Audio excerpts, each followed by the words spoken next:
دوستو بے شک اللہ تبارک و تعالی نے خانہ کعبہ کو بے شمار فضیلتوں سے نوازا ہے، اور خانہ کعبہ اللہ تبارک و تعالی کا وہ مقدس گھر ہے جہاں ہر وقت اللہ تبارک و تعالی کی تجلیات کا نزول ہوتا ہے، اور جہاں پر آنے والے بے شمار مسلمانوں کے دلوں کو پاکیزہ کیا جاتا ہے۔ خانہ کعبہ وہ مقدس مقام ہے جو کروڑوں دلوں کی دھڑکن ہے، اور دنیا کی ہر مخلوق اس کی طرف رخ کر کے اللہ تبارک و تعالی کی عبادت میں مشغول ہوتی ہے۔ دوستو خانہ کعبہ جب تک قائم ہے تب تک یہ دنیا قائم ہے، اور جب خانہ کعبہ کو گرا دیا جائے گا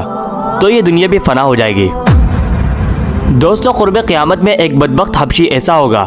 جو خانہ کعبہ کو اپنے مفاد کے لیے گرا دے گا، اور اس کا مقصد صرف اور صرف خانہ کعبہ کی دولت کو حاصل کرنا ہوگا۔ خانہ کعبہ کو گرانے والا شخص 2 چھوٹی پنڈلیوں والا کالا حبشی ہوگا۔ دوستو وہ شخص خانہ کعبہ کے ایک ایک پتھر کو گرا دے گا اور اس کے غلاف کو اتار دے گا، اور خانہ کعبہ کے تمام خزانوں کو لوٹ لے گا، جیسا کہ اس واقعے کی طرف اشارہ کرتے ہوئے ہمارے آخری